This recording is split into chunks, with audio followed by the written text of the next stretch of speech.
sort of discuss what were the thoughts on this topic from the time of Aristotle to the time of Adam Smith and beyond. And so that is challenging, but that itself would only be, it's really different parts of the syllabus that you would put into one answer, and that itself is not much of a challenge. I would probably want to make it more challengeable, more difficult. I would say, I would try and bring in something like the 4 causes. For instance, if you were to define Adam Smith, what he said about the wealth of nations, well, it's not very clear exactly what he would have said is the root cause of a wealth of nation. I mean, we don't get the sort of clear answer that we could get from either the physiocrats or that we could get from the mercantilists, the bullionists. We would get answers that some of you have provided in the essay that dealt with Adam Smith, labor, capital accumulation. But then it might probably be interesting to look at that in particular, saying, well, discuss it from the point of view of the 4 causes, because it's unlikely that we find one root cause, but we find different aspects, and those different aspects are probably related to the sort of 4 cause analysis. And so, that would be I think, a sufficiently challenging and integrative type of question, which covers large portions of the syllabus, but in a novel way, in a way that you're not going to get on the internet. You're not going to get it spoon-fed anyway. And that's when the referencing, I think, will be very important. I wouldn't be looking for exactness of referencing. I'm not going to mark you down for mistakes in how exactly you're doing it. But I would certainly want you to give me all the readings that you have consulted. And so thank you very much for that, Christopher. I would want you to give me all the readings you consulted for this. Also the resources on the internet for me to look at as well. And of course, it would go through, I think there's a system called Turnitin. So it would go, I'll have to figure out how that works. But yes, thank you very much. So we would do that with referencing. It's, I'm giving it a bit of an idea of what I've been thinking, how I would want to structure a question. I'm not sure if it is 1 or 2 questions. Are there any other views or thoughts on the structure of such a take-home exam? Professor Karabo here. Yes. Sorry, I can't lift my hand, so that's why I've been rude. Okay, that's great. You just button. I think because I'm a guest, I can't get into my school teams. But in our other exams, we had a week to answer a paper where you had to answer 2 questions and you would have to reference. Our one exam wanted full referencing, and another one just wanted in-text referencing. And then we didn't have to have the full sort of bibliography at the end. It's just another suggestion. I'm honestly fine with whichever way, but I think maybe I would probably suggest more than 1 day. To be honest, I would say maybe 2 days if it's 1 question, and then sort of just guidelines as to how to reference maybe. Okay, we'll get back to that. I've had Cleo up next. So yes, I think in addition to what Karabo said, in my experience, it's been that way, where it's more than a day as well, particularly if you're looking for referencing as well. As you said, nothing will be spoon-fed. One still needs to put together the responses and these essays. So having to deal with referencing as well can take up time if one wants to do it properly, particularly if it goes to Turnitin. So we've had a week in some instances, but for some class work, I remember it would be 3 days or so, but we've never had it in the same day. Just my Okay. Okay. Thank you, Cleo. Roy? Who we got? We got Sichle. Hi, Professor. I worry because I like work. I have a full-time job, so like having it over a lot of days is going to be an issue because I don't have a job whereby I can stop and do this. It's constantly happening, and it would be just easier finishing it on, let's say, on the 12th, like you had pointed out. Okay, how about this possible compromise? You submit on the 12th, on the same day, but not your bibliography. You hand in your because often to put together the bibliography takes a lot of time, and it's cumbersome. Maybe that could be submitted a day later. Is that a possibility? I mean, I get your point, Sichle. Your situation is different from the other students. But once you start referencing, I know it can take a lot of time just racing around getting the referencing right.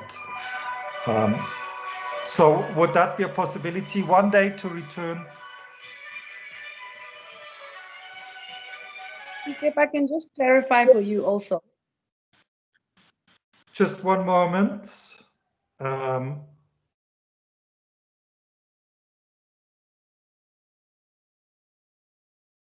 Give me one moment.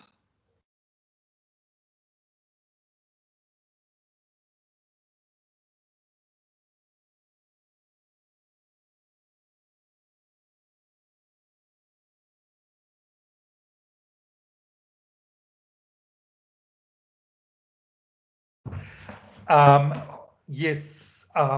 Who was that? I was trying to interject just to clarify for Sisle that maybe she shouldn't worry because our solution with Cleo, and I think Atu and Liesel also know more about this because they were in those modules with me. There's an open date. So for instance, if you say on Monday, here's the test, it's due on Wednesday. You are supposed to only in-text reference, leave out the bibliography. That's then up to the person who has the full-time job. I also have a full-time job to see when they can complete this test within those 3 days. So it's not necessarily that on the days that you say we have this exam, we can't do anything else because you manage your own time. Because even if it's due from 5 a.m., well, if you give it to us at 5 a.m. and we have to give it to you at 5 p.m., we still have to find time to do it. So I think the few days actually works better for someone like Sisle and all of us that work, because then you actually can plan your days properly. It's just a suggestion. Yeah, okay. Or Atu or Liesel can maybe add something there. Sorry, I didn't hear. Sorry. All right. Okay. Well, look, I mean, in a sense, we revisiting what we had done last time. I don't want it.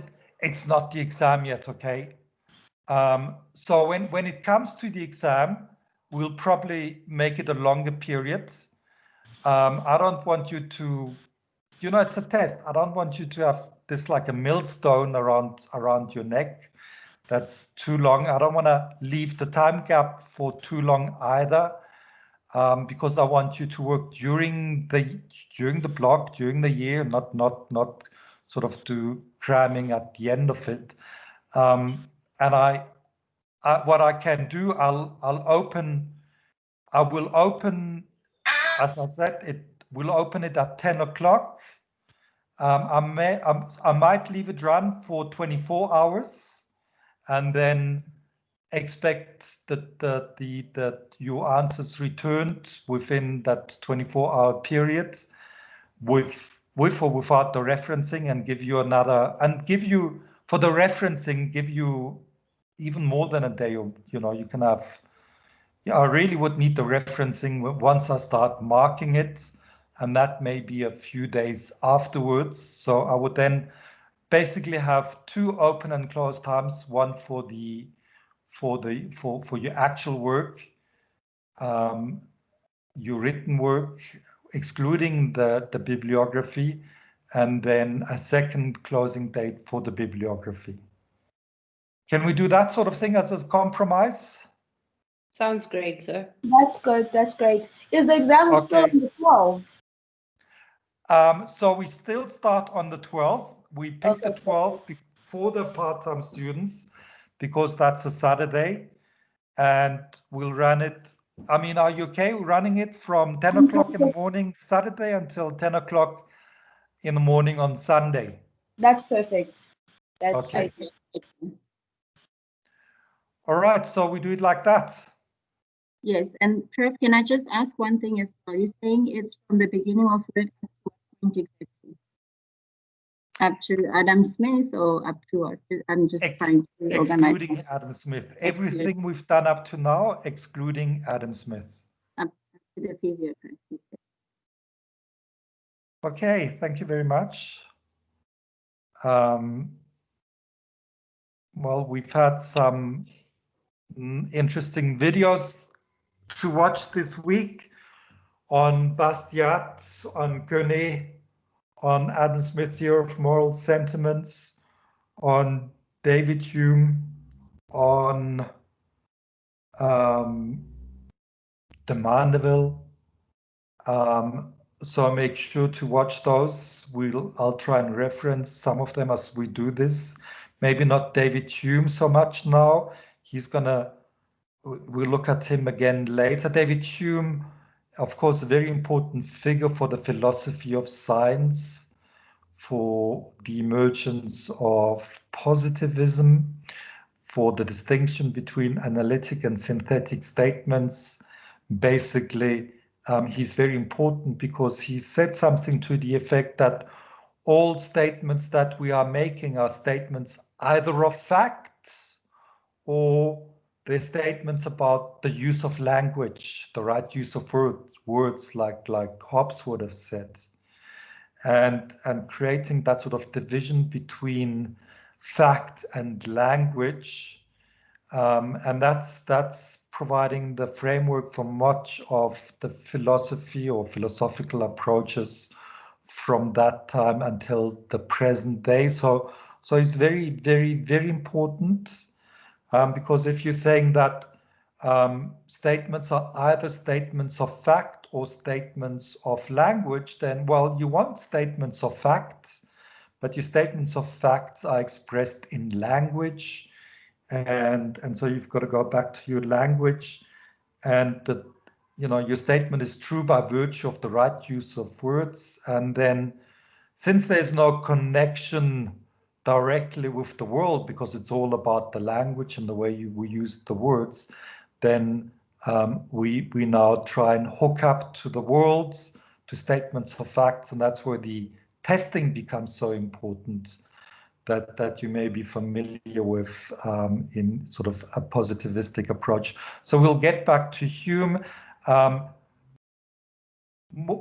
of you, just about every one of you in the discussion, I think on mercantilism, your essays on mercantilism identified the work of David Hume as important, because even though he was writing at the time of the mercantilists, some of his ideas were certainly non-mercantilist and fed into, and certainly feeding into, the work of Adam Smith, which again many of you have identified in this essay on Adam Smith, and especially his specie flow mechanism. So Hume is of interest to us for what he says about in terms of economic theory, and but more importantly, really for what he says in terms of the philosophy of science and the philosophical approach to the endeavor of science. He was, of course, a great friend of Adam Smith, and we're really still talking about Adam Smith. We haven't concluded Adam Smith by any stretch of the imagination. Of course, in all of you would have read up on the invisible hand, Adam Smith and the invisible hand. And volumes on that topic have been written. I haven't done it yet. I haven't been in my office today, but I want to give you links from my colleague, Professor Chris Torr. He did a macroeconomics course, and he's given 3 videos or 3 little clips on the invisible hand, what Adam Smith said on the invisible hand, and what Karl Mittermeier in his book, what are his views on the invisible hand. So I'm going to put those up just as links. I can't download, I tried to download the video, just wasted my time, so I couldn't put it onto our WITS-Head channel. I'll just give you the links through or via Sakai. But certainly economists today, when they think of the invisible hand, they think in terms of the efficient allocation of resources. If you look at general equilibrium analysis, we'll get to that in the second half of this term. Leon Walras and Pareto introducing general economic equilibrium analysis, and is really about the allocation of resources. And a modern economist says that, well, the invisible hand is about the efficient allocation of resources.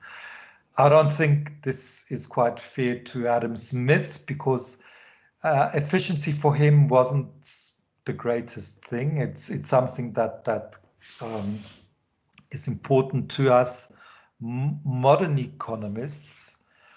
Again, we'll have to discuss that in terms of, are we talking about a description? No, if we employ the general equilibrium analysis model, are we doing that in order to describe the economy as it is? Or are we using it in a way that Adam Smith was concerned with, the idea of free markets as something that could be instituted as an ideal, and therefore at this point, do we take efficiency as something that's given, and therefore the question of the invisible hand is about efficient allocation of resources?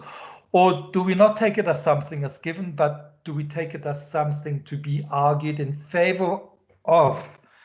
Do we talk about free markets because we want to make an argument that we should try and institute free markets? Many of you may have heard of Milton Friedman, Free to Choose, a monetary theory. And about 2 years ago, we had a very famous economist in Johannesburg, part of a seminar, part of a conference. The conference was, let me write this for you.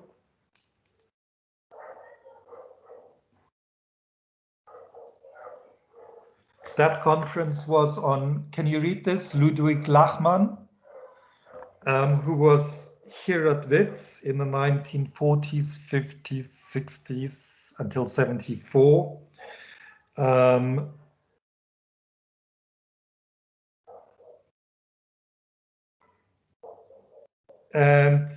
the very rather famous economist, can you read that?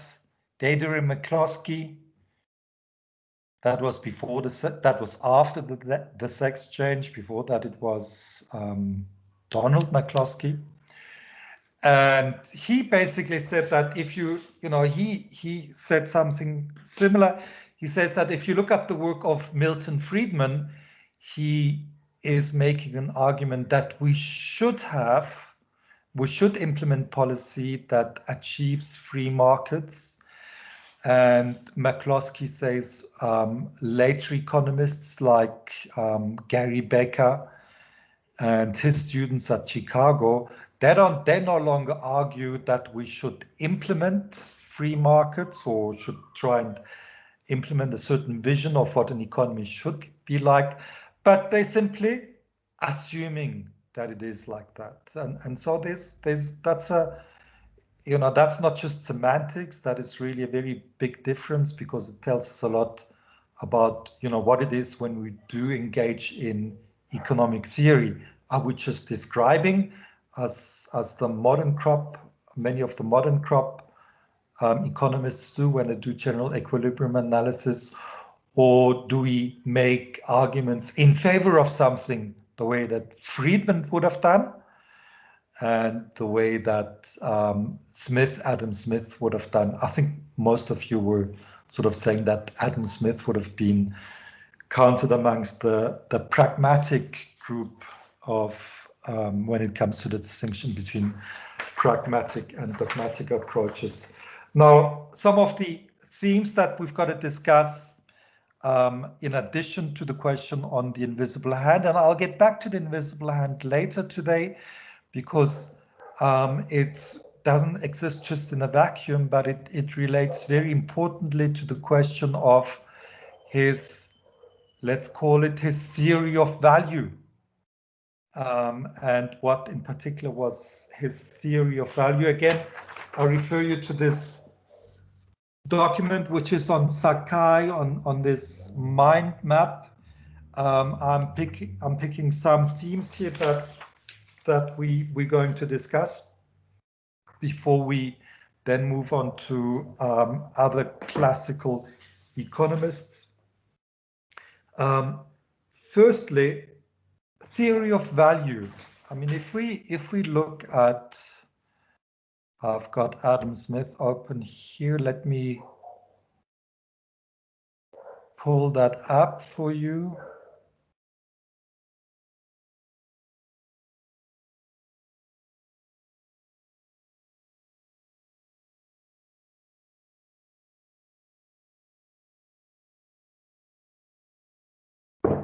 Can you see this? The Wealth of Nations, book 1, it's taken from chapter 5 on money. And it's got this long section, or this paragraph on the word value. Can all of you see that? Yes, I can. Okay, you can, thank you. The word value, it is to observe, has two different meanings, and sometimes expresses the utility of some particular object, and sometimes the power of purchasing or the goods which the possession of that object conveys. The one may be called value in use, the other value in exchange. Now, if you've done some reading on Aristotle, you would see that that's a terminology that Aristotle had used as well. So that's harking back to that time. And then the important part here, the things which have the greatest value in use have frequently little or no value in exchange. And those which have the greatest value in exchange have little or no value in use. To give examples, there's nothing more useful than water, but it will purchase scarce anything. I mean, water,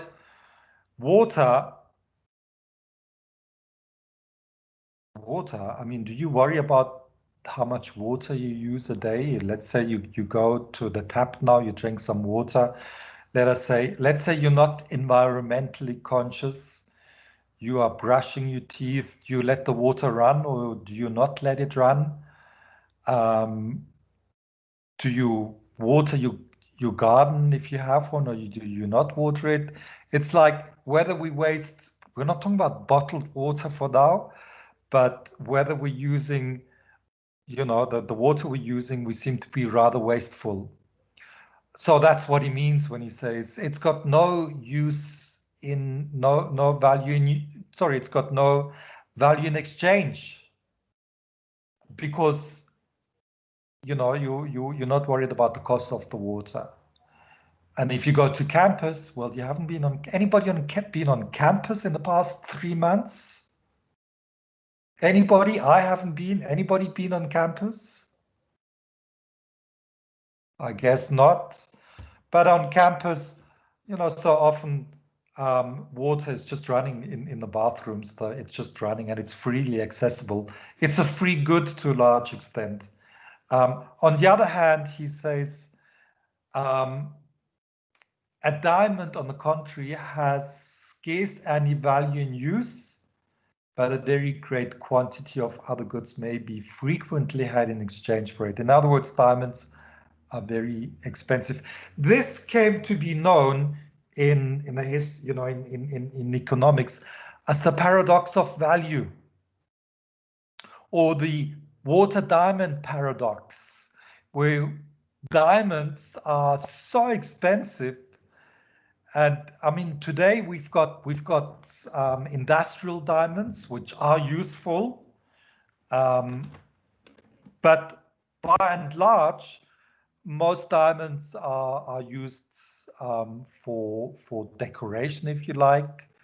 They're not useful. They are worn not on just any hands, but they're used on the hands of people who, unlike to do any manual work, they are really just a show off, and they're not really useful. They're only useful to the degree of serving to show off. I mean, that would certainly be the argument that Veblen will make when we look at Veblen again in the second half of this term. So they are diamonds which are very expensive but very useless. In other words, is your life affected by absence of diamonds? Any of those who've got no diamonds, I don't think you suffer too much from that. On the other hand, water, which is so important, we can't live without water. We can live without diamonds, but we cannot live without water. And so we've got this paradox of value. Do you understand what is meant by this paradox of value? Let me go back to the screen. You can see me again, right? So that's the paradox of value. And usually, if we use the expression paradox, it's something that doesn't quite make sense, or there's an inconsistency, or there's an incoherence. What is the? I mean, there's an answer to it that we give in. We now say that the paradox of value is a problem. That was a problem of Adam Smith and his predecessors, a problem of the political economist of the classical school, but it is something that we have resolved in modern economics. And what is our resolution to this particular problem, to the problem of the paradox of value? Any idea, any questions regarding the elucidation of the paradox of value? I mean, does it make sense to you, or do you have the answer to the problem? Because you can see clearly that for Adam Smith, as it was for Aristotle, it's a puzzle, isn't it? They've got something.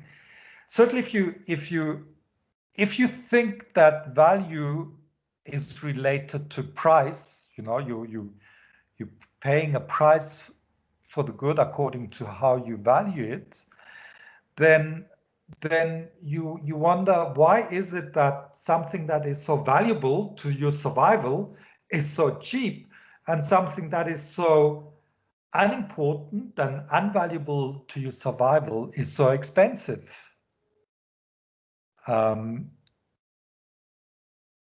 Yes, Mpumelelo. Good evening, Doctor.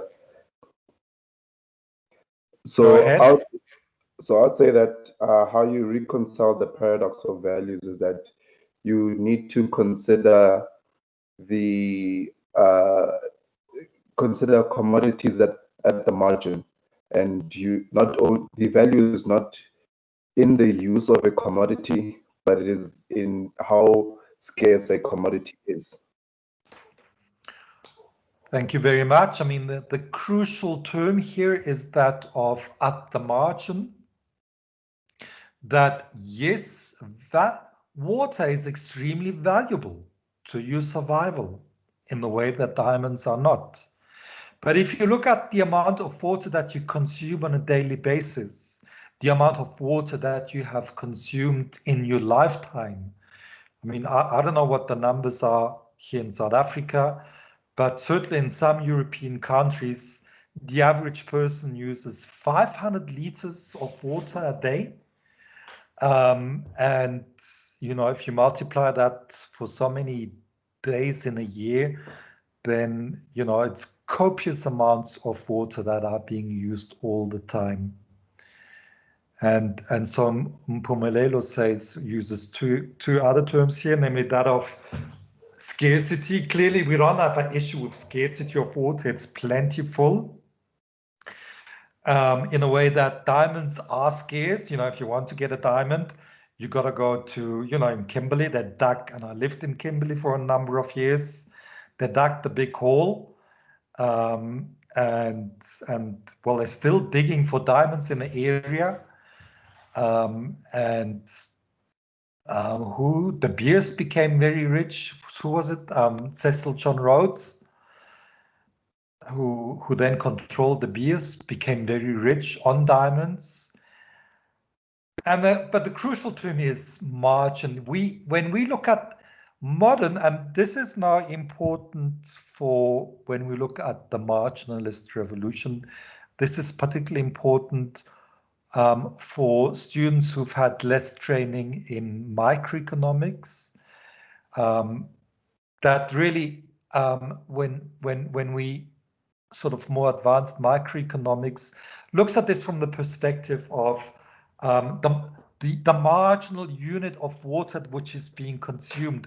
What is, I mean, just an elaboration on that, please. Somebody elaborate for me what is meant by the margin, at the margin, or the marginal unit.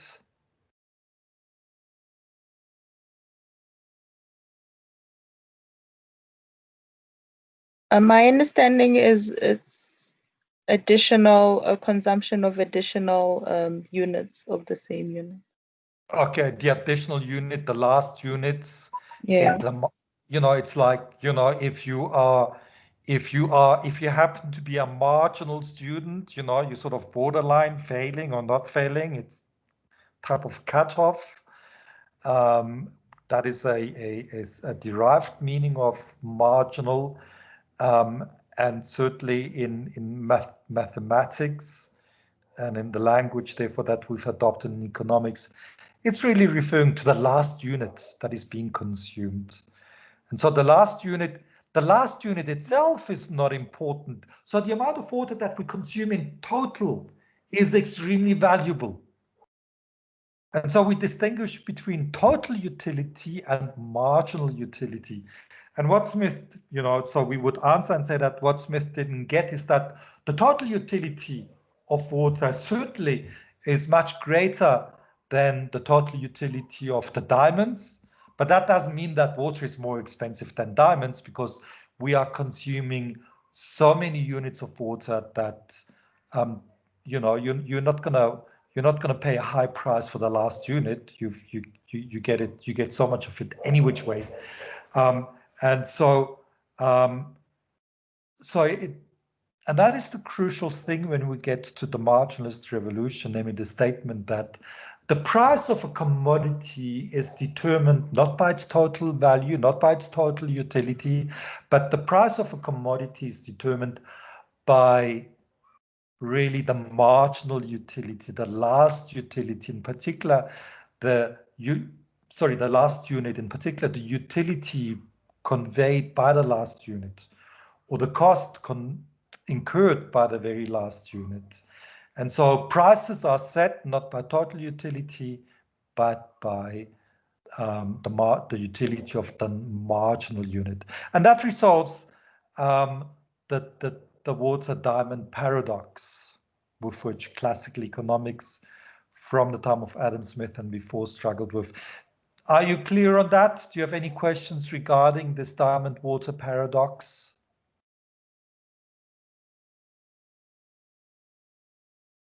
There are, of course, other answers to that.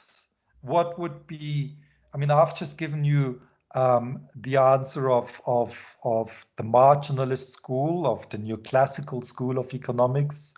What would be the likely answer of Marxist economists as to the water diamond paradox?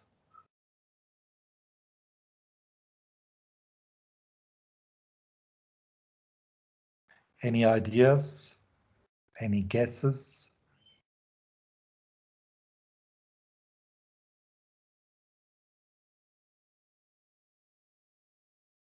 A Marxist would have recourse to the labor theory of value. The labor theory of value, which we'll be looking at when we discuss Karl Marx. The labor theory of value says that, well, at the heart of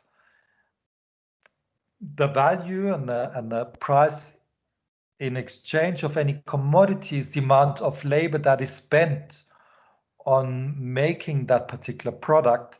And so they would point to the fact that, yeah, well, there you go.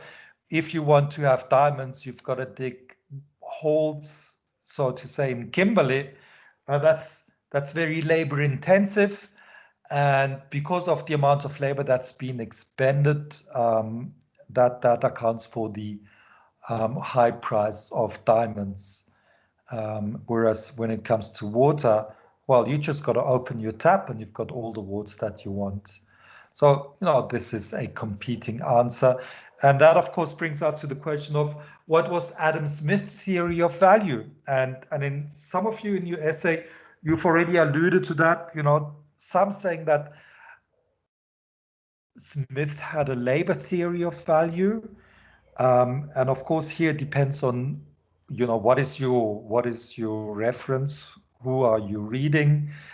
And certainly Marxist economists would have wanted to see in Locke, but then more clearly in the case of Adam Smith, that he had a rudimentary labor theory of value. So let's talk about Adam Smith's theory of value. I mean, he looked at society and the history of different societies, and certainly if you look at a primitive society where consisting of hunters and gatherers, whether you're talking, let's say, thousands of years ago, or whether it's the Asian continent or the African or the American or the European continent, in those primitive societies, if you were hunting, let's say, bison, and somebody else is hunting, let's say, other fish, for instance, then, if you take a lot more time catching bison than fish, then if you take five times longer to catch a bison than it takes you to catch a fish, for instance, then the exchange is basically at a rate of 5-to-1. And so, yes, Adam Smith did say that, but of course he says that was in primitive societies, but in modern societies that doesn't apply so much, because you have to bring into consideration capital equipment that is used for, let's say, the catching of diamonds or what have you, that can radically change things, and so what sort of the most commonly held view is that in a advanced society, for Adam Smith, the theory of value he had would best be called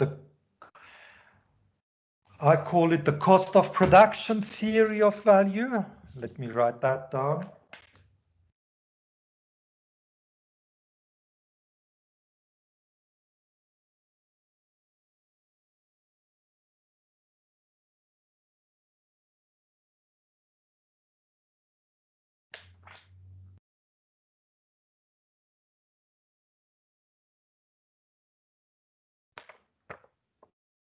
All right, there you go. Cost of production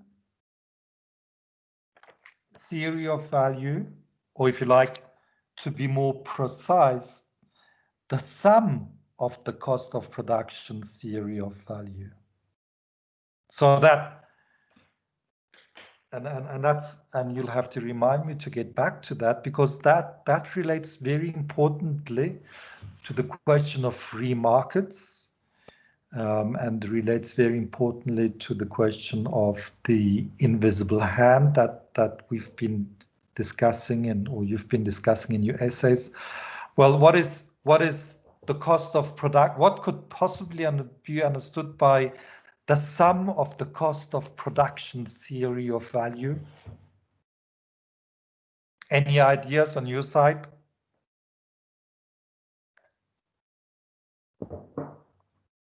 Just so you don't have to hear me talk all the time, some of you talk. What is a sum of cost of production theory of value? Christopher. All right, I'll give it a go. I think it came out of this week's readings. The example that I recall is if you buy a piece of cloth, the value of the cloth comes from the labor that the weaver spent in creating the cloth. It also comes from the labor that was spent in creating the loom that the weaver used. And it also comes from the cost of the labor of the shepherds who tended the sheep that the wool comes from, etc., etc., etc. And so we can go further and further back. All right, that would certainly be part of the answer. What you would have noticed is that in each case, he refers to the labor, okay, the labor that's involved in the loom, making the loom, the labor that's involved in tending to the sheep, the flock of sheep. And so that would certainly be the emphasis of later Ricardians or Marxist economists, wanting to say that all of these eventually are reducible to labor. So there's two parts. There's the costs of the cloth and of the capital equipment but the capital equipment already has got labor involved in it.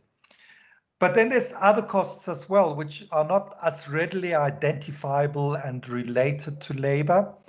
And so the majority view, or the more commonly held view, is that it's not all reducible to labor, because in the costs, you would also include rent. You know, if you've got if you are doing a business and you're calculating your cost of production, you consider what you pay for labor, you consider the rent that you're paying, you consider the interest that you pay on your capital equipment, and then of course you consider the labor that you incur.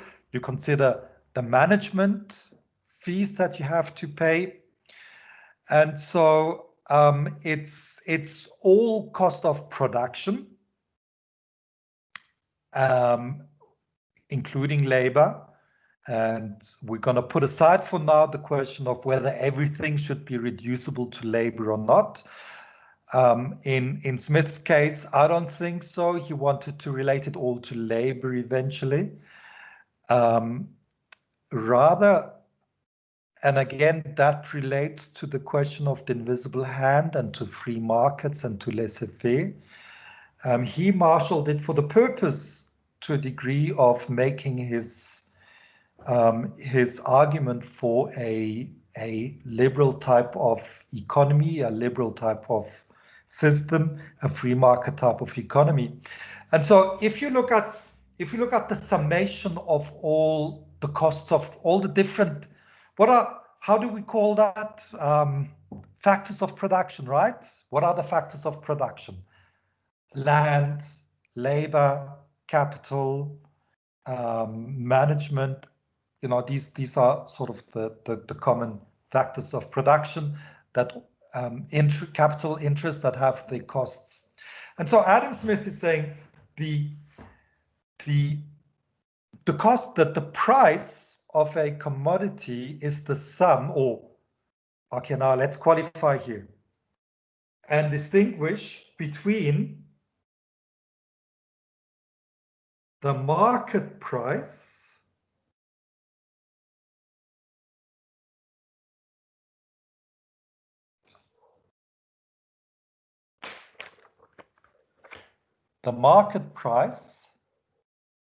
as opposed to the natural price.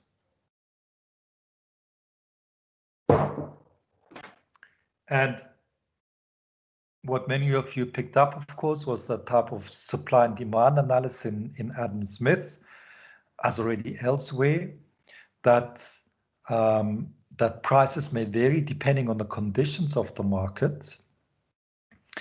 And if that is the case, you know, if we were to add to our description of what is the market price, you know, you encountered that expression now, you may have encountered it earlier. Let's say you heard it the first time. If you hear the market price, you know, what else would you want to say about the market price? What determines the market price?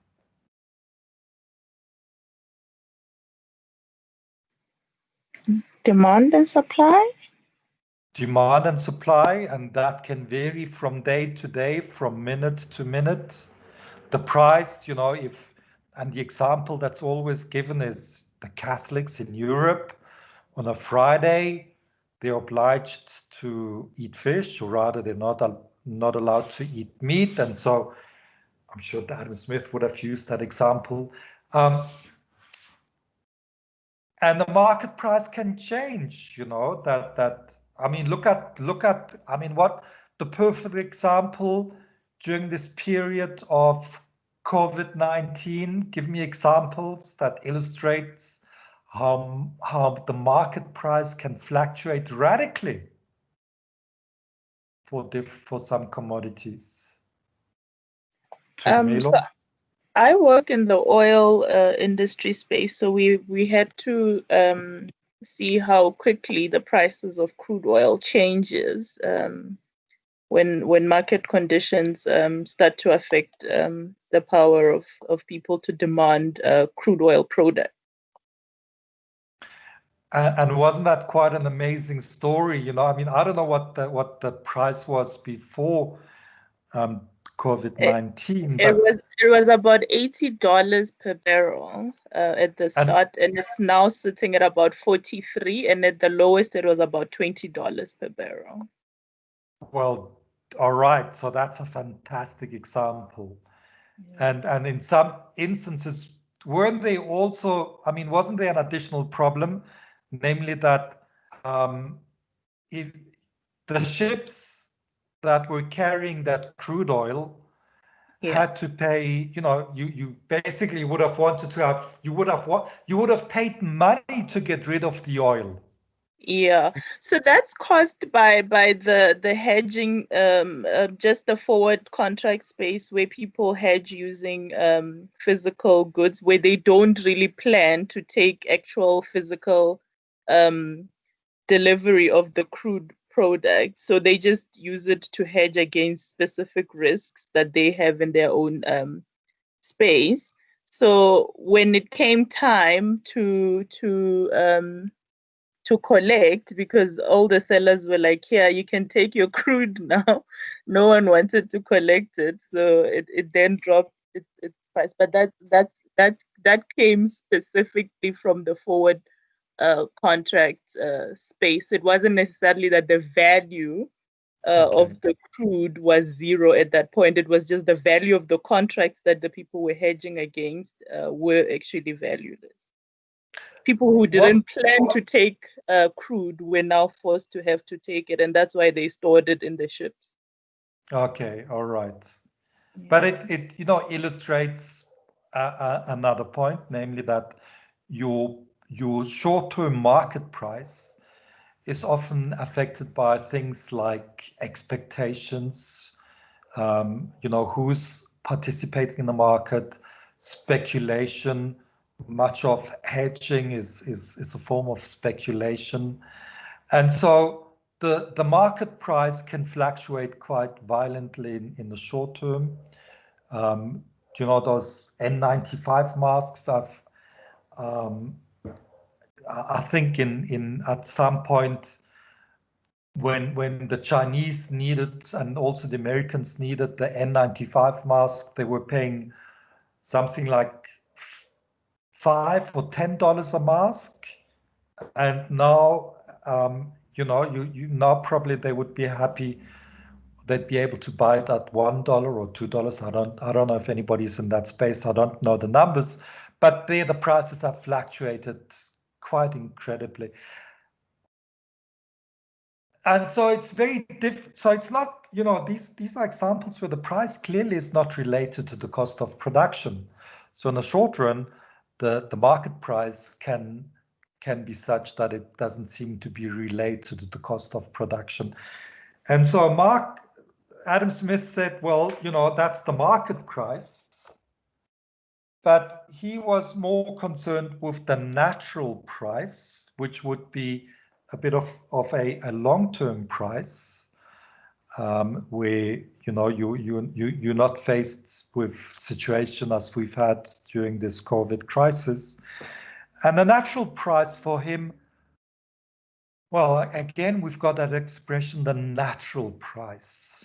Okay, so if you hear that expression, the natural price, if you know nothing else about it, and you would have to make up a story about the meaning of the natural price, what would you say about that expression, the natural price?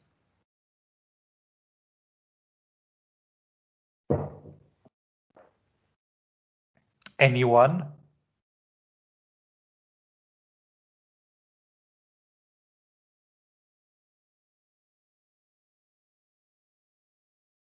So it's as if there's a natural price and an unnatural price. The market price is like, a bit, let's call it a bit fictitious, and a natural price is the price towards the price of a good would naturally. I mean, we are just using the word in different manners, but I guess that's what happened to a large degree, that the price to which the price would naturally gravitate to, and naturally gravitating to would of course mean where there's no interference, and where there are no artificial barriers, no government involvement, but that's only a secondary concern.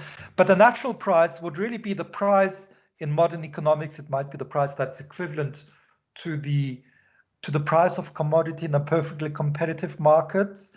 And what is the price? What can you tell me about the price of a commodity or of a good in the long run price of a good in a perfectly competitive market?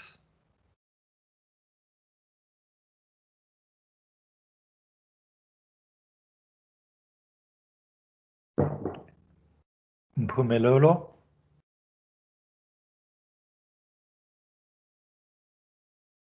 Yes. Mpumelelo, your hand is up. Oh, sorry. The firms become the price takers. So it reflects the marginal cost. It reflects the marginal cost. The long run cost is equivalent to really the lowest point of our long run average cost curve. And so it is, so the natural price, if you like, is related to the costs, to the cost of production, the average cost. And then we've got that idea in Adam Smith that the natural price is really a function of the cost of production, and that's where he talks about the sum, and that's why I use that expression that Adam Smith held, a sum of the cost of production theory of price, namely that the price, the natural price is the price of the sum of all the costs for the production of that particular good. Now that doesn't sound exciting, does it? Okay, you're just adding up. It's like an accounting exercise. That's one thing. Another thing is what problems could one see with the question of the sum of cost of production theory of price?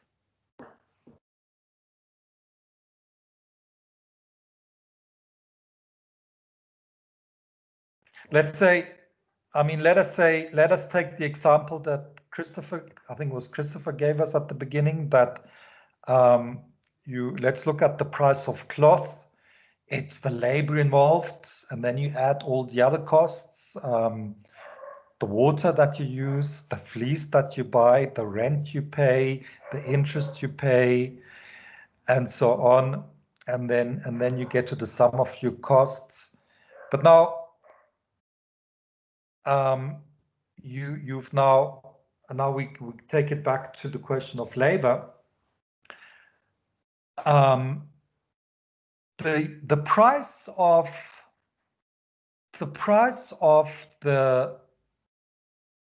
the loom that you use in the manufacturing of the cloth, how is that determined?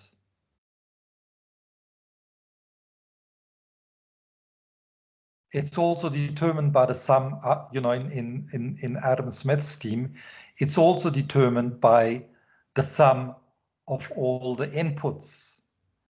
And one of the inputs, for instance, is labor. But labor might also have a cost involved to it. And the cost of labor, for instance, is the sum of, well, the subsistence wage. Okay, if you employ labor, you've got to pay a wage rate, and at the time, the theory that the classical economists had, my pen stopped writing here.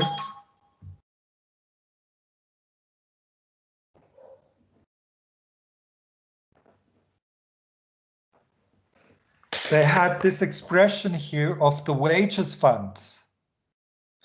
And the wages fund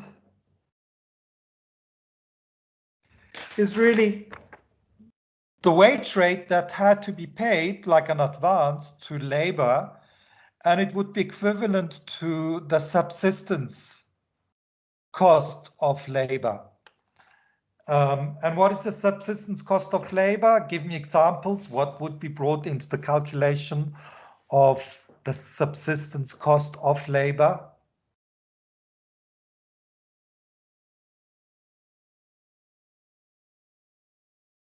I'm checking that you're still there. Anybody out there? Food, housing, basic medical care, but I would assume there's almost luxury on the subsistence wages that classical economists would be talking about. Well, I mean, in a sense, it would bring us back to what we did right at the beginning with Thomas Malthus, who argued that, well, if there's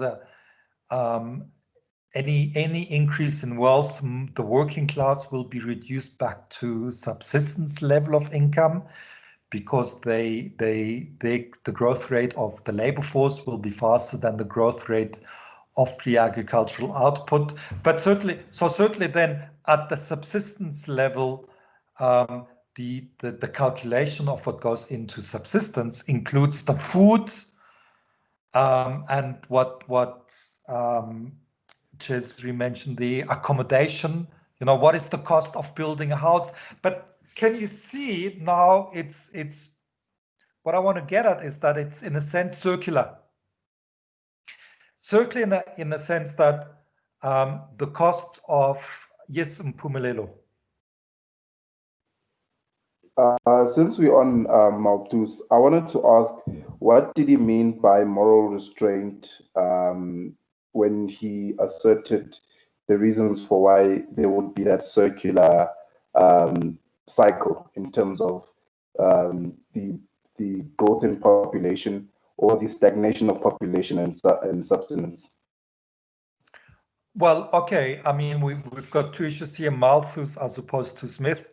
For Thomas Malthus, he talked about what can be done to avoid that a society, a country, a nation, and its labor force would fall back into poverty once it's managed to get out of a situation where most of its labor force was just at the subsistence level of income. And in order to avoid that, he was recommending there should be moral restraint. In other words, that instead of getting married at a young age, let's say 20, 25, you only marry at the age of 30, 35 or 40. Certainly taking the example of Ireland, where people during the 1800s, men were getting married only at the age of 40. And of course, moral restraint would also mean that you don't have children out of wedlock. So what he was trying to get at is avoiding that situation of being at a subsistence level.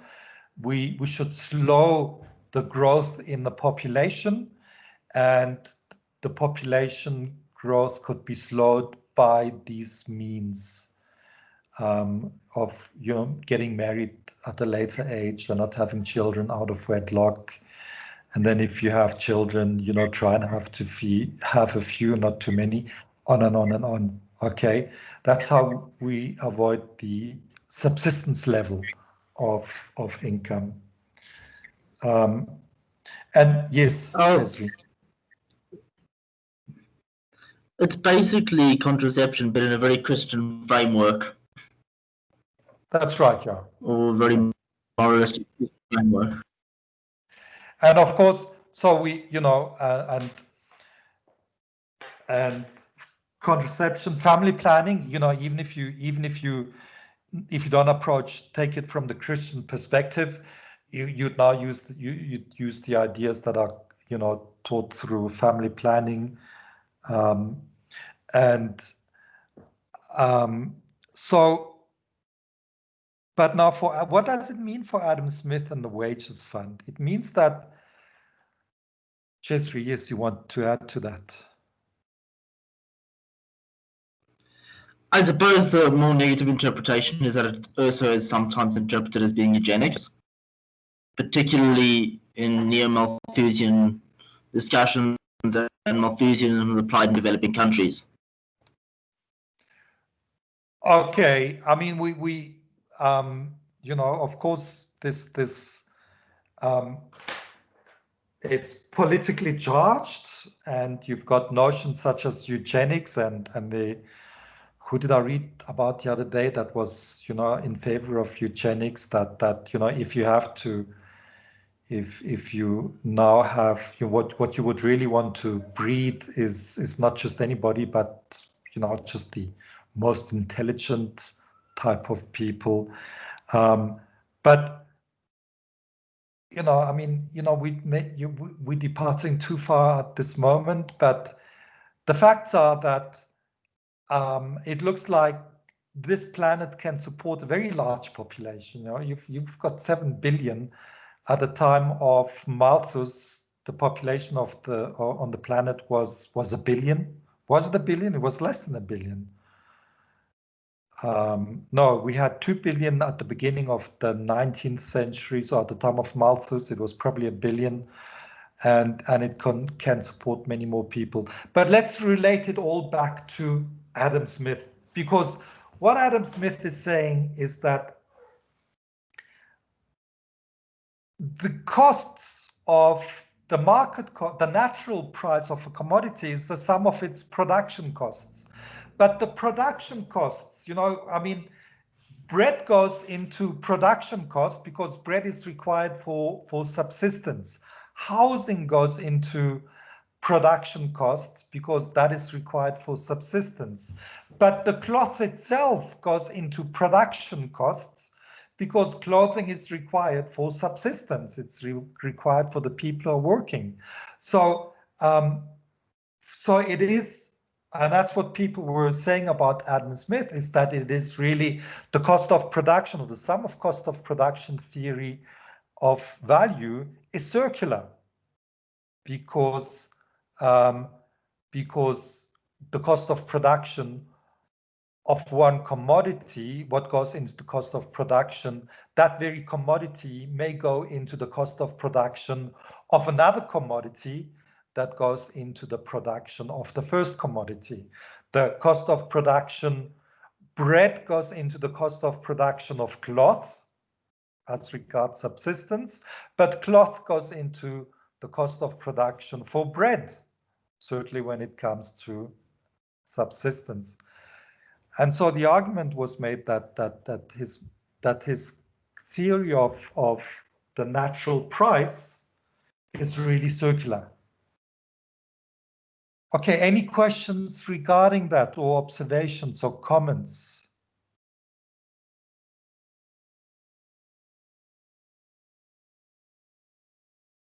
Now, of course, Adam Smith would have been aware of that, and he wouldn't have been so naive as not to see the circularity. I mean, are you happy? You know, you need to, you know, if you've got an issue or problem with it, do you understand in what sense it is a circular argument? And of course, when we have circular arguments, then purely from a logic, we want to say, no, that's not a good argument. You know, you basically got to assume what you have to prove, and it's getting us nowhere. And so Adam Smith would have been aware of the weakness of this understanding of the natural price. But what he was after was really something like, that's when we really get to the issue of the free market, because he would be looking at, it's not just the sum of any prices that he was concerned with, but he would have been concerned with the sum of the input costs, assuming that in all markets you had perfect liberty. In all markets we were dealing with free markets, that in all markets would be characterized by what we call today as the perfectly competitive markets. And so it fits his discussion of the natural price is bound up with his theory on the invisible hand. I mean, the invisible hand isn't just there, and free markets, that discussion isn't just there on its own, but it's linked to his theory of value. And so what you were saying is that the natural price is a price that exists under conditions of perfect liberty. The natural price is the price when in all the markets that are providing inputs into the production of a certain commodity, all those markets are characterized by free markets. And then under those conditions of free markets, we of course now assume that there's no monopoly gouging, no price gouging, no monopoly pricing. And so all markets, when all the natural price is obtained, not merely by the summation of costs, but the natural price is the price that is obtained when in all the markets which are used, which provide goods inputs for the manufacture of any good, all the markets for these other goods are characterized by perfect liberty and by free markets. And so again, the natural price isn't so much a price that exists. It might be a price that towards which the market price will gravitate in the long run. It will gravitate towards that price, but only under conditions of free markets, of perfect liberty. So it is more than just a sum, but it's already invoking the ideal that he was talking about. Mpumelelo. Will then the natural price be characterized by the condition of perfect liberty in all markets relating to that particular industry, or does it have to be in all markets in the economy? Well, so you would look at it from product to product, and for every product, it would relate to that particular industry. All right. But then, of course, it would quickly expand to be a question for the entire economy, because you know what we know is that markets are so interrelated,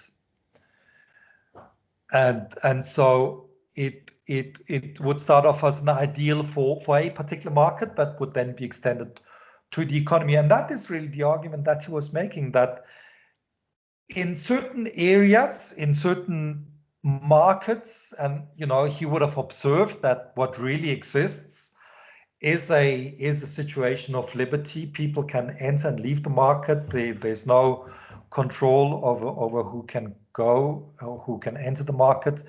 There are no monopolies. There's competition, but that was the exception rather than the rule. But that was an ideal that he then thought should obtain in all markets, should obtain throughout the economy. But in a monopoly market, according to his definition of the matter, there may well be a market price, but that market price is not the natural price. That market price really would be, if you like, an unnatural price. It is there because, I mean, people who pursue their self-interest, and you've got to understand that when we talk about self-interest and we're saying that self-interest leads to the optimal solution, okay? We're taking that starting point and we relate it to Mandeville, and we interpret Adam Smith as such. And we look at economics and say, well, if everybody pursues their own self-interest through an invisible hand, believe it or not, we have an optimal allocation of resources, and we have, you know, people can get what they want. It's like one of you in your essays referred to, it's like, you know, a harmony of interests. But Adam Smith wasn't saying that, because he was also saying that the self-interest is such that every single person who enters a market, who is a seller on the market, will want.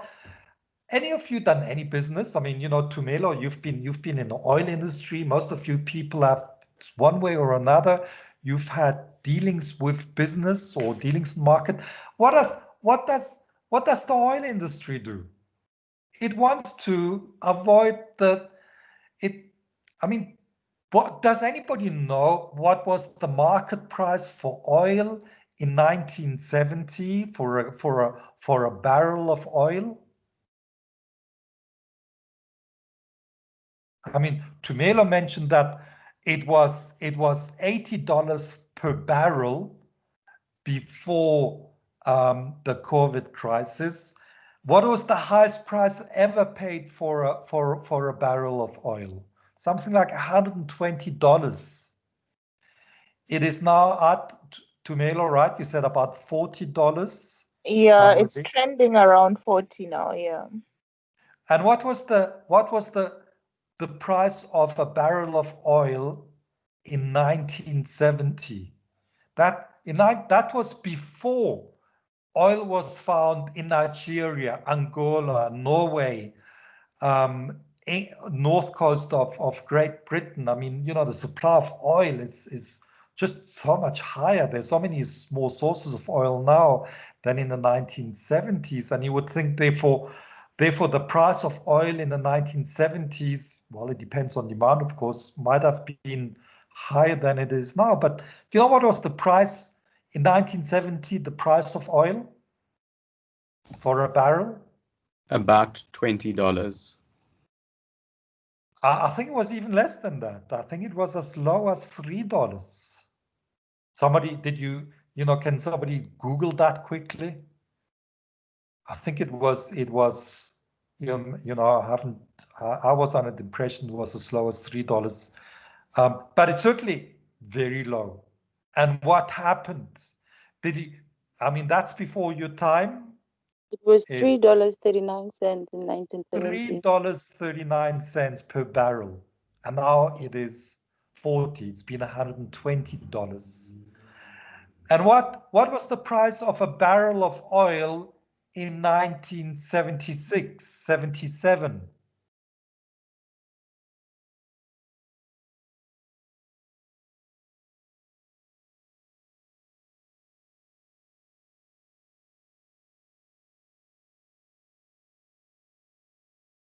Anybody Googling that?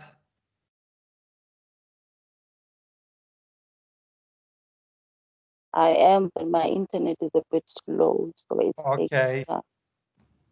Well, Okay, my graph, bearing in mind it was wrong for 1970, says about $50 a barrel. $50. Okay, all right. So that's what it says. So we'll take him on the $50. That in a short period, the price of oil increased from $2 to $50. Or certainly some very much higher amount. What happened in between? What happened in between? Mpumelelo. The OPEC cartel. The OPEC cartel was formed. They wanted to sell their product, but not on a free market. Everybody who enters any business, you want to bypass the market. Our self-interest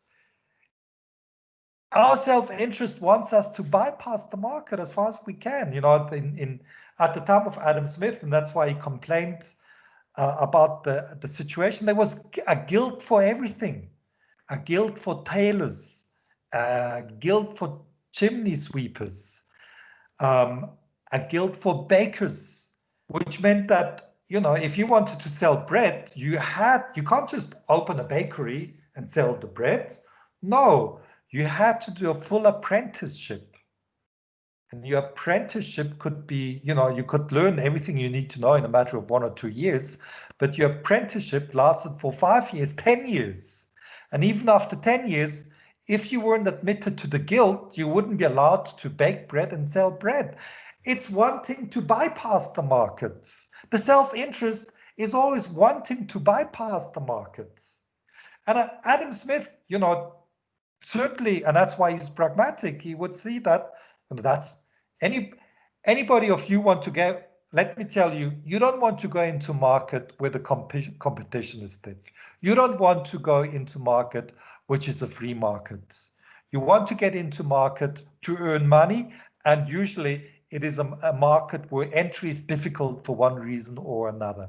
Because that, and then even if you start producing a good, you will always want to create a niche market.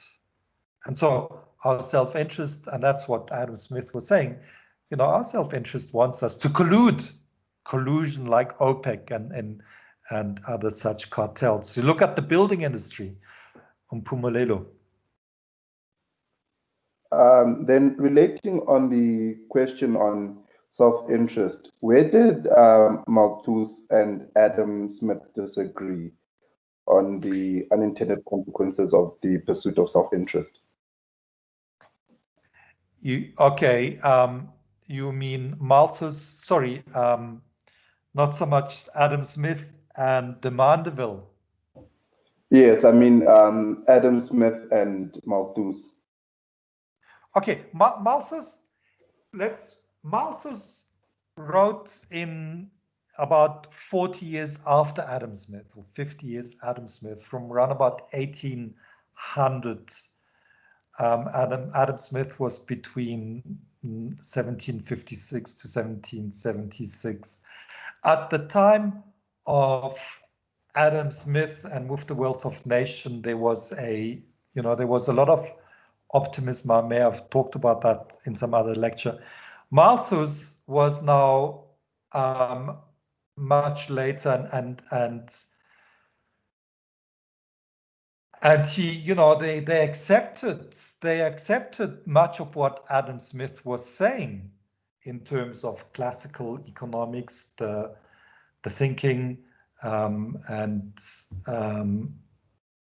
but the problem in and that's what we're going to explore in the later part of this lecture or next lecture, is that the mood changed shortly after Adam Smith. That with the work of Malthus and David Ricardo, a pessimism set in. We've already seen how the pessimism set in through the work of Malthus. We'll see more importantly how the pessimism set in through the work of David Ricardo. So that's going to be part of our later, we'll start on that in the later lecture on this classical economics. So I'll get back to that, okay? All right, where was I before that? Before that, we were talking about bypassing the market. So the natural price that Adam Smith talked about, the sum of production theory of value, is one that obtains under conditions of competition and free entry into markets, which is not necessarily the same as laissez-faire, okay? I mean, often we try to identify laissez-faire to be the same as free markets, but it's not the same. Because the dogmatic approach will say, let there simply be laissez-faire. But if you allow people to do what they want to do, they will collude. Now, if you adopt the laissez-faire approach, what happened in the building industry in South Africa? What happened in the what happened in the bread industry in South Africa? What about four years ago? Have any of you heard of the Competition Commission? What does it do?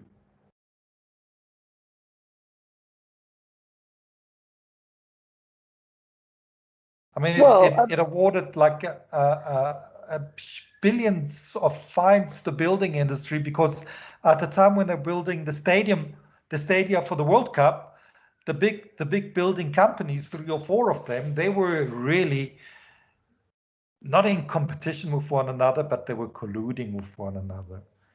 And as one company was bidding for the stadium in Port Elizabeth, another one was bidding for the stadium in Nelspruit, and that kept prices high, and you know, they are the ones that made the money.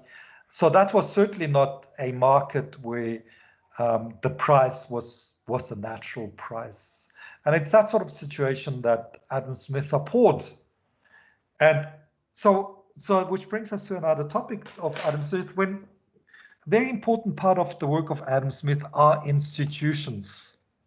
All right, and that's often an aspect that is being ignored by modern economists who want to interpret Adam Smith merely as a forerunner of general equilibrium analysis and modern neoclassical economics, all about efficiency of production. Now, he was concerned with institutions, and some of you've picked that up in your essays and talked about it. And you know, there's one example, for instance, that it's most of that is found in book 3, for instance, of The Wealth of Nations. There's something called primogeniture, where he looked at the institution of primogeniture, which is really the inheritance of an estate, not by all children or not by all male children, but the inheritance of an estate by only the oldest child, which is of course great news for the oldest child because he's inheriting vast land holdings. But Adam Smith said it's an institution that is really holding back development, because if you've got large holdings of land, you don't really care about, you know, you've got so much wealth, you can be wasteful. You don't have to be concerned about individual pieces of land. You don't have to cultivate it. You're earning enough money. And even if you're cultivating it, you don't have to employ, and that relates back to our previous lecture, you don't have to employ the division of labor, machinery, equipment, new technological advances. There's no investment into capital equipment, and so there's no economic growth, and there's no growth in the wealth of nations. And so he would be saying that these institutions are institutions that are holding back economic growth. They may have been suitable at some point, but they're certainly not suitable anymore at the moment. And so, as with many other things, like primogeniture and like monopoly granted to British East India Company and similar companies, and even monopolies granted to the production of playing cards and guilds and the way universities were, and all of that for him were examples where really institutions were holding back economic growth, and so that was an important aspect of his analysis. Another example would have been that of China. You know, I mean, there's a fantastic. Maybe we can see that. Let me find if I can just find that section in the Wealth of Nations. He's got like a whole section on China. Can you see? I've pulled up here this thing on the Wealth of Nations, and because why does he use the example of China? He says China at the time was the richest nation. And what he said is that although China was the richest nation in the world, and we're talking about 77, it had huge amounts of poverty. I mean, you know, the reports that they would get from China is that some people lived in the most abject conditions. So if you look at this, for instance, he says that the subsistence which they find there is so scanty that they are eager to fish up the nastiest garbage thrown overboard from any European ship, any carrion, the carcass of a dead dog or cat, for example, though putrid and stinking, is as welcome to them as the most wholesome food of the people of other countries like England. And so what is he saying? He's saying even though China is the wealthiest nation in the world, and they were certainly more advanced than the English were, you know, certainly at 1700s up until the Industrial Revolution. But what he was saying is they didn't have a middle class. And they didn't have a middle class because, amongst other things, because of the way they didn't have free markets. And he did an analysis of, or you know, as was then recounted, you know, that might be interesting reading. The rice industry was such that it dominated the Chinese economy, and associated with that was a lack of freedom. So he's saying that in the absence of free markets, even the wealthiest nation like China can have a very unequal distribution of income where people are living in horrid conditions. So we've got some interesting aspects when we look at Adam Smith that are often ignored in studying Adam Smith. Let me just see if there's anything else. We've talked about productive and unproductive labor, natural price, market price, exchange value, use value. I wanted to something else.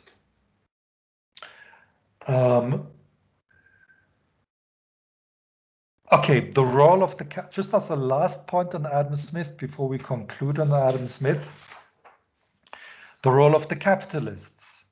And I mean, if you look at the analysis that we've had up to now, especially last week's analysis and an investigation of Adam Smith, sort of what do you think would be his comments about what we might call the capitalist class today? What role would they perform?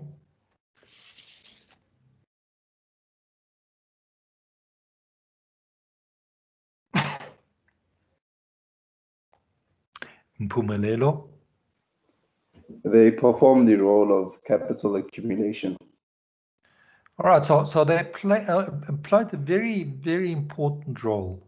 Okay, in that, and if you look at that virtuous circle we looked at, because it's that capital accumulation that allows for the division of labor, and the division of labor then leads us along the line of this growth in the wealth of a nation. And some, I mean, later Hayek, many of you have already made reference to Hayek, writing, in the middle of last century. And Hayek, what Hayek was saying is that, to a degree, what Adam Smith was doing in this analysis, he was taking what was the norm and the view of things, the view of the world, as it was held by the capitalist class. And through his analysis, he made it now the norm for the rest of society. That what was initially thinking and approaches regarding free trade, and of course free trades, or keeping in mind that every capitalist will want to avoid free markets, nonetheless they certainly would want to accumulate capital and grow their business and become more powerful and become monopolies. But the mentality of thinking that it's important to invest into capital accumulation, which was held by the capitalist class, he made it something that now became, that's how Hayek put it, was now becoming the norm for the rest of society. In other words, that might be one of the reasons why we could say that even though we may not necessarily agree with Schumpeter, and most of you took issue with Schumpeter, saying that even though Adam Smith didn't have anything necessarily original, and the ideas were floating about at the time, we can still see him as a very important figure. And Hayek made that point about Adam Smith. He's an important figure in our thinking, not just in economics, but thinking of society, because he is now generalizing the view of a class, of a segment, of the capitalist segment, and he's telling us the rest of society, this is what is going to be good for everybody else, because this is what is going to lead to an increase in the wealth of a nation. Right, so that's I've covered the points that I wanted to raise as regards Adam Smith, and already I've taken longer than I would want to. Have you got any questions, any observations as regards Adam Smith, what we've done up to now?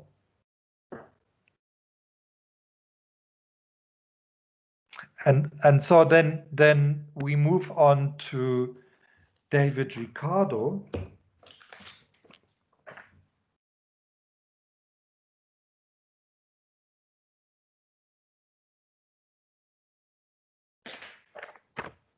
Right, David Ricardo.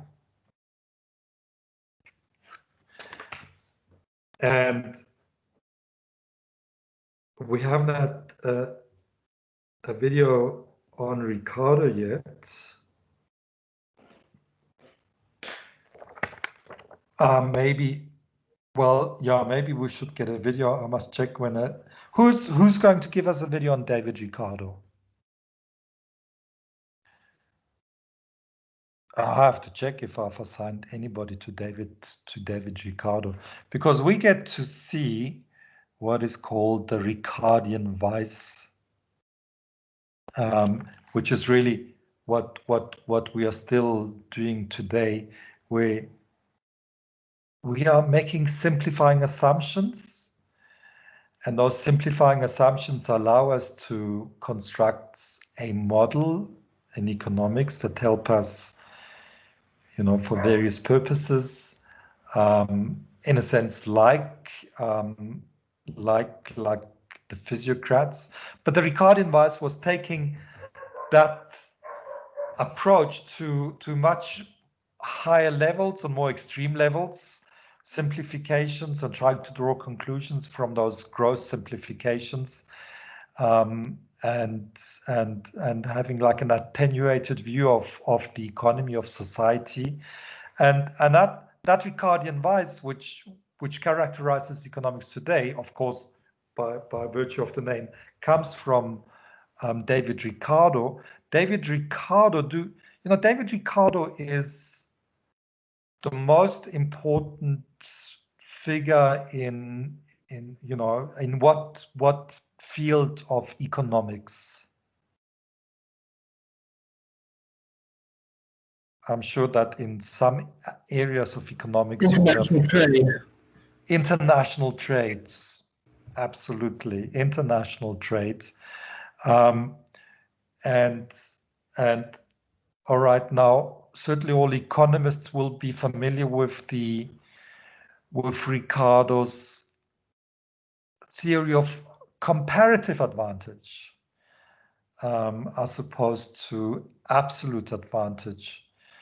And we will what I just want to check here with the class is that, remember I was saying that we've got two groups of students, those from the social sciences and those from those in economics, and I want to delve with students, not in this lecture but in next lecture. I want to look at various things in more detail.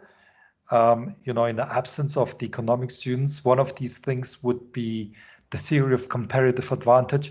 I've posted something for the economic students only, but I'm not sure, actually, I didn't keep a tab on that. If you got that, I posted something on the Econ, Sakai Econ 4038. Let me ask the Econ 4038 students, did you receive any notification from what was posted on the Sakai Econ 4038?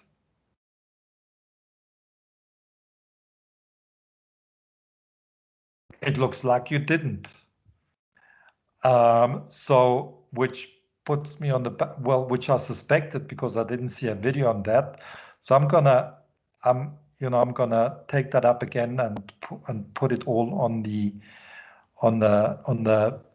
overall Sakai head pages, because when we look at okay, so let's do this. I'm gonna conclude today's lecture, and next time we meet again, we're gonna continue with David Ricardo. We're gonna become a bit more. We're gonna work more on a formal analysis. First, we're gonna be looking at Ricardo's theory of rent, because when you hear about Ricardo, you'll have to know about the theory of rent. It's a very important. The discussions of the 1820s were very important to the development of economics into the field that gave it or made it such a prestigious field. And much of that has to do with the work of David Ricardo, where he made us understand very important things.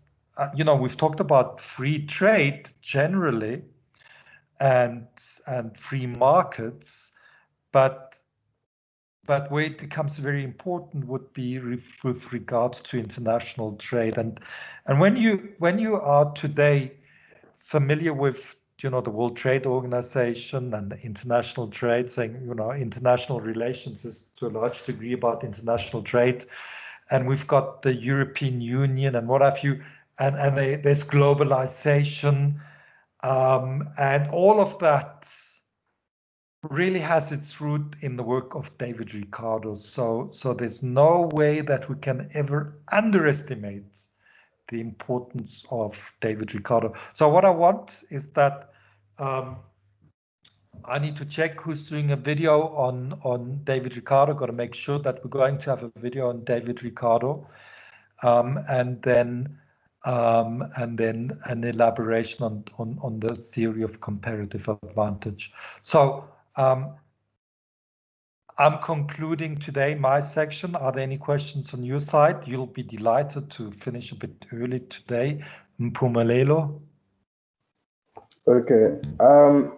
I wanted to ask, I see that we're not going to get to Ricardo today, but I wanted to ask in the difference between Ricardo and Adam Smith is that he asserted that what matters is the laws of distribution, the distribution with regards to rent, labor, as well as capital, and not the net output in and of itself, as Adam Smith would have asserted. Very good point that you're raising here. I mean, for both Ricardo and Adam Smith, the question of income distribution or distribution among different segments of society is very important. It acquires new significance in Ricardo. It's there in Adam Smith, and that's why I emphasize that for Adam Smith, we've got the importance of the capitalist class, and therefore Adam Smith would be saying, well, let the I mean, what the capitalist class is the one that's driving economic growth and economic development, because that feeds into their income, their profits earned are reinvested into capital accumulation, further division of labor, and then the growth in the wealth of nations. On the other hand, you've got the unproductive labor, the labor that's employed by the aristocracy, that is not going to do anything about the economic growth, and so he would certainly, in his institutional reform that he would have liked to see, a more prominent capitalist class and a less prominent aristocracy and landed class, and in a sense, and we'll get to talk about that when we get to Marx, that there is a natural antipathy or opposition between the capitalist class and the landed class, the nobility. And we see that more clearly emerging in the analysis of David Ricardo. And that, of course, and Karl Marx, of course, relied a lot on the work of David Ricardo and his class analysis. And where they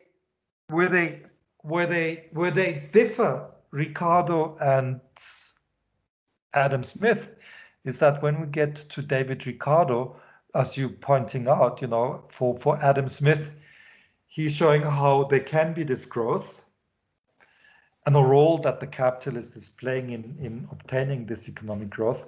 When we are looking at David Ricardo, he is looking at the limits of that particular growth.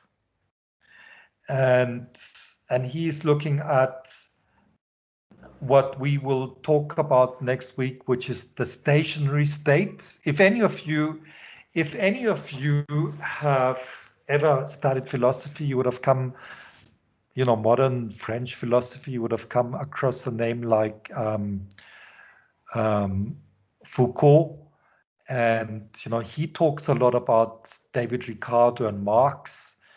We're going to do the model that David Ricardo did, that where Foucault is really referring to that, because that is pointing out that model leads to pessimistic conclusions as opposed to the optimistic conclusions of Adam Smith.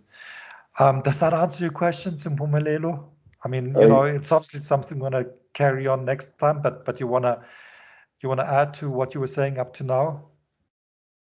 Okay, so my understanding is that then that's why in that period it's called economics is called the dismal science, and then the difference is in that how Ricardo in a sense, as well as Malthus, looked at it, is that there was going to be a stagnation in economic growth because of the fact that the interaction between the different classes of the landlords, the capitalists, and the laborers, whereas there's going to be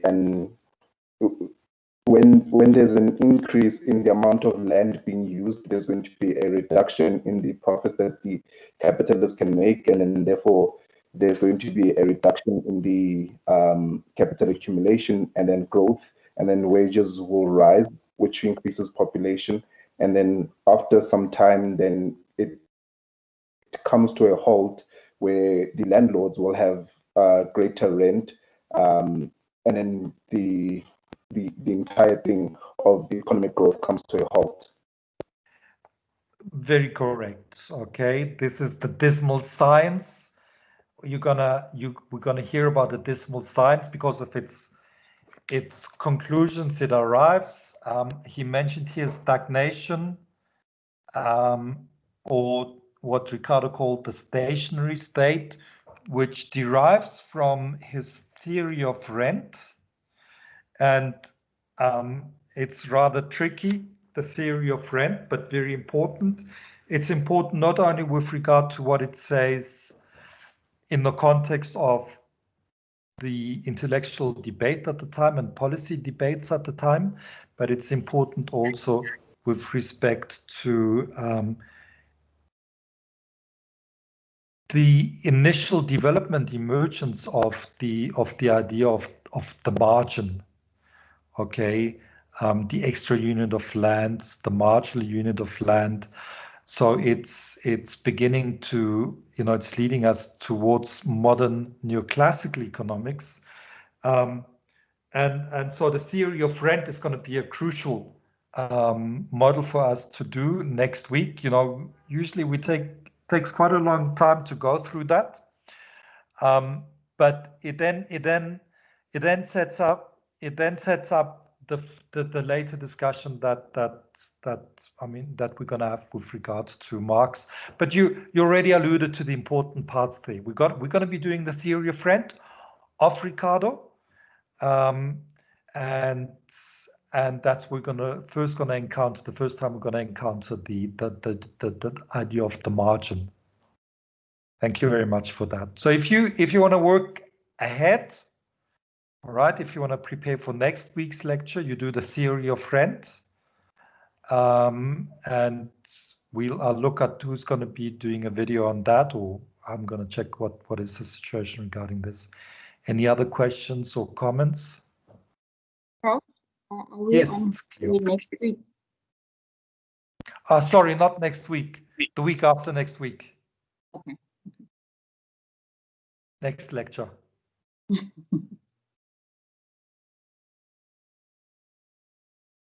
Yes, Mpumelelo. I realize that there always seems to lead to some sort of conflict from philosophers that claim or thinkers that look at things from a class perspective as opposed to an individual perspective.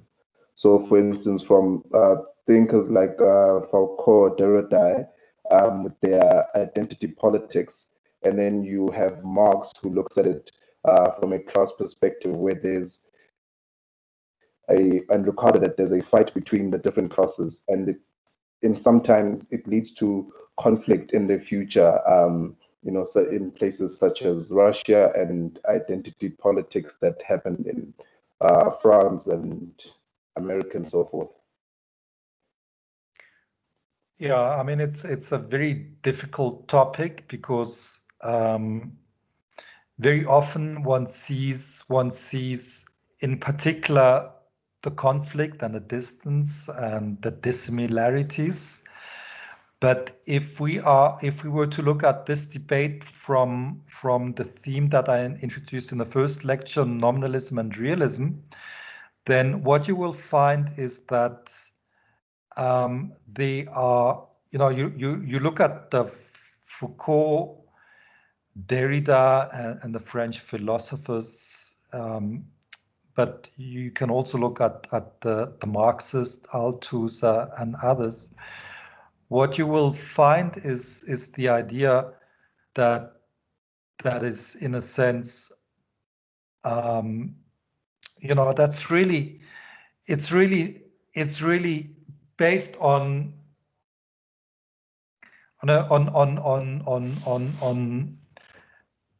it's creation. You know, we got to talk about what is natural. You know, it moves further and further away from the realism of Aristotle. And so what you will see is that Aristotle would say that the significant unit of analysis is the word. Okay, you would have realized that words like nature have a meaning, that universal terms like human have a certain nature. And then we get to the work of Hobbes and Hume later, where they say no, words are just conventions. They don't carry any meaning on their own. It is their use in the sentence, in the statement, that gives truth. And so the analysis then becomes about positive statements. You know, are you're making whether the meaning of something is the statement about a matter of fact, for instance. And then you get Foucault and later, who take the nominalism further and say that it's not only the words which are just created by convention, but effectively everything about society is just a matter of convention. And then you've got the work of Kuhn, which uses the expression of paradigm. I'm sure many of you would have come across the word paradigm, and where you basically talk about incommensurability. And you know, you've just got these discourses that do not touch each other, because a Marxist cannot even talk to a free marketeer person because they use words in, you know, different meaning, and the same then applies to the French social theorists, and so in a sense, although they emphasize the differences, they are very much in the same camp, because they're all saying that you know, our theories, our paradigms, our words, just taking it to different levels, are just creations by us. And so it's a movement further and further away from the realism of Aristotle, and really radicalizing that which was already said by Hobbes and by Occam hundreds of years ago, and really taking it to the logical conclusion.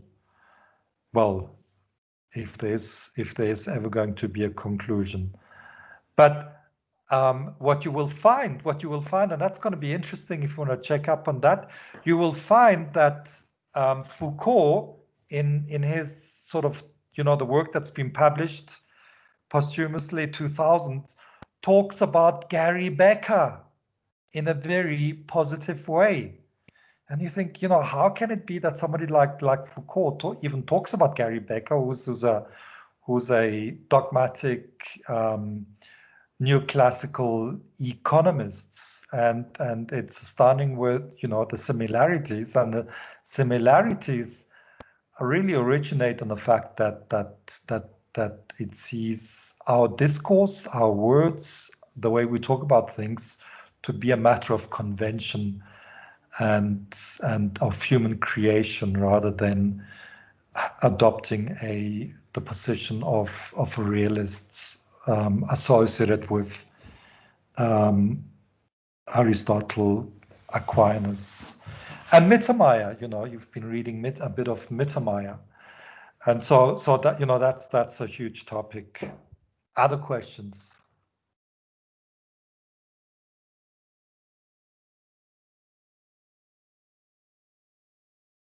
And then we meet, not next week, but we meet in 2 weeks from now. So is that where moral relativism comes from? Yes. From the assertions that Foucault and Derrida made about things just being, or words just being a matter of convention? Yeah, that's, you know, It's interesting. You know, it's not only starting with Foucault, Derrida, or even Sartre, but really it follows. It's gotta start with Hume and whoever was the predecessor of Hume, because there is no nature to humans. You know, if you adopt the approach of a Hume, of a positivists, of a Hobbes, of all of those people, Descartes that we had looked at, what do they all do? They want to set themselves up as displacing, replacing, getting rid of Aristotle. And so the way to do that and what they're doing, and we see that in economics, Pareto, we'll be reading Pareto, and Pareto and others will just refer to things like anything that has to do with nature, human nature, and something that is real about the universal terms. The moment you say that there is no human nature because they are only individuals and there is nothing that makes us the same, because the only thing that exists, as nominalism tells us, if the only thing that exists is the individual and there's nothing that's common to them, and if, like Darwin, we are saying, what did Darwin say? Remember, we've got that quotation. He says that there is no species. I just arbitrarily put them into this group, in this circle of things, if you like. Then you know, it's really saying there is no nature to a mammal. There's no nature to the human. They are only individuals. There's nothing real about those universal terms that we are using.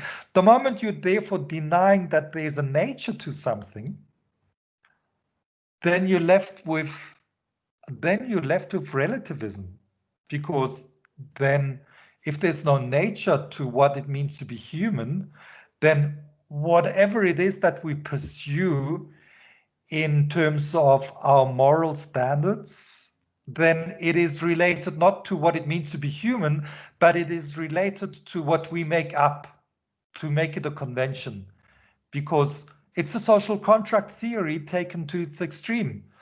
So you trace it back to the social contract theory, which is taking society to be an artificial construct as opposed to be something natural. You take it to the statement that says that the human being is not a political or social animal, as Aristotle would have been saying, because we're saying that society is created. But once you say that society is something created, the rules that govern that society are obviously created, arbitrary, contingent, variable, incommensurable. And that's why we've got the proliferation of these terms in modern philosophy. But the roots of it, even though people like Hume didn't want to see it go that particular direction, because, you know, they're very conservative, and of course also what's his name, John Stuart Mill, relatively conservative, but but once you disengage from that conservatism, then you get to, you know, there's an expression, any of you ever heard of autopoiesis, that you know, whatever you see around you, you create it by your own mind, and you really like a vacuum, your own mind, and what you see is all, you know, we can put in the notion of subjectivism and the like. I mean, you know, you're raising very big questions regarding modern social science, not just economics, but social science as a whole. But where the economist tends towards the conservative, the other social sciences tend towards the more radical. But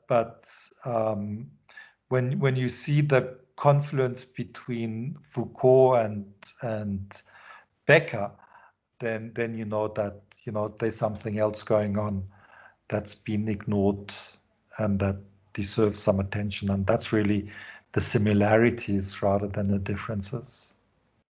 Okay, thank you very much, Doctor. Okay. All right. We'll see you in 2 weeks from now. Thank you. Okay. Thank you, Prof. Bye-bye. Thanks, everyone. Stay safe. Bye. Bye. But if anybody got questions, you can stay behind.